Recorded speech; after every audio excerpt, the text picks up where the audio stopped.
స్వాగతం, సుస్వాగతం గాయత్రి జ్యోతిష్ కేంద్రానికి. నేను మీ వంశీ ఆస్ట్రో. శ్రీ వాల్మీకి విరచిత శ్రీమద్ రామాయణం బాలకాండ 43వ సర్గ. బ్రహ్మదేవుడు వెళ్ళిపోయిన తరువాత భగీరథుడు ఒంటికాలి మీద నిలబడి 1 సంవత్సరం పాటు మహాశివుని గూర్చి తపస్సు చేశాడు. భగీరథుని తపస్సుకు మెచ్చిన మహాశివుడు ప్రత్యక్షమయ్యాడు. ఓ భగీరథ, నీ తపస్సుకు మెచ్చాను. నీవు కోరినట్టు హిమవంతుని కుమార్తె అయిన గంగను నా శిరస్సును ధరిస్తాను అని అన్నాడు.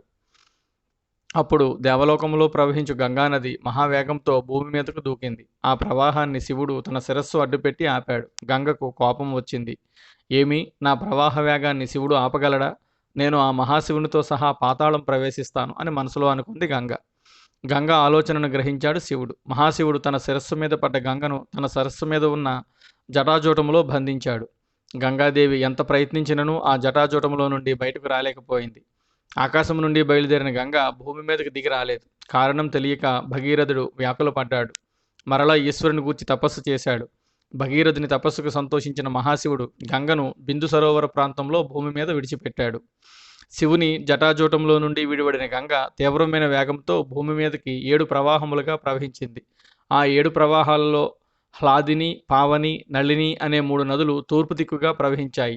సుచక్షువు, సీత, సింధు అనే 3 నదులు పడమర దిక్కుగా ప్రవహించాయి. 7వది ఆఖరిది అయిన ప్రవాహము భగీరథుణ్ణి అనుసరించింది. భగీరథుడు తన రథము మీద ముందు వెళుతూ ఉంటే ఆ రథము వెంట గంగ ప్రవహించింది. గంగా నది ఆకాశం నుండి భూమి మీదకు ప్రవహిస్తుంటే దేవతలు, గంధర్వులు ఆశ్చర్యంగా చూస్తున్నారు. గంగా అవతరణమును కనులారా చూచుటకు దేవలోకంలోని వారందరూ తమ తమ వాహనాల మీద ఆకాశంలో నిలబడ్డారు. ఆ గంగానది నొరగలు కక్కుకుంటూ భూమి మీదకు దూకుతూ ఉంది. భూమి మీదకు దిగిన గంగ కొన్ని చోట్ల మెల్లగాను, మరికొన్ని చోట్ల దూకుడుగాను, కొన్ని చోట్ల వంకర టింకరగాను, కొండలను కోనలను దాటుకుంటూ ప్రవహిస్తూ ఉంది. గంగానది మొదట ఆకాశం నుండి మహాశివుని శిరస్సు మీద పడి అక్కడ నుండి భూమి మీదకు తన నిర్మల జలాలను ప్రవహించింది. ఆ గంగలో స్నానం చేసిన వారి సమస్త పాపములు నశించిపోయాయి. గంగా స్నానము ఆచరించిన వారు స్వర్గలోక ప్రాప్తి పొందారు. గంగలో మునిగిన వారి శారీరక బాధలు అన్నీ మటుమాయమయ్యాయి. భగీరథుని వెంట గంగానది వెళుతుంటే గంగానది వెంట దేవతాగణములన్నీ వెళుతున్నాయి. సర్వ పాపములను పోగొట్టే గంగానది భగీరథుడు ఎటు వెళితే అటు వెళుతూ ఉంది. మార్గమధ్యంలో జుహ్ను మహాముని ఆశ్రమం వచ్చింది. తన ఆశ్రమం వద్ద జుహ్ను మహర్షి యాగము చేయిస్తున్నాడు. గంగానదికి ఆ ఆశ్రమమును ముంచివేసింది. అది చూసిన జుహ్ను మహర్షికి కోపం వచ్చింది. గంగానది గర్వము అణచుటకు ఉధృతంగా ప్రవహిస్తున్న గంగాజలమును అంతా త్రాగివేశాడు. ఇది చూచి దేవతలు అందరూ ఆశ్చర్యపోయారు.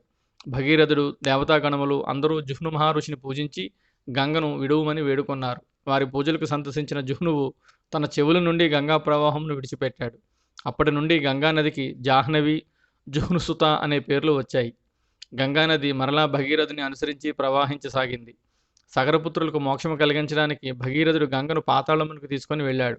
గంగ సగరపుత్రుల భస్మరాశుల మీదుగా ప్రవహించింది. పవిత్రమైన గంగాజలంలో మునిగిన సగరపుత్రులు అందరూ వారి వారి పాపములు నశించి స్వర్గలోకము చేరుకున్నారు. ఇది వాల్మీకి విరచిత శ్రీమద్ రామాయణం బాలకాండ 43వ సర్గ సంపూర్ణం. ఓం తత్సత్, ఓం తత్సత్, ఓం తత్సత్.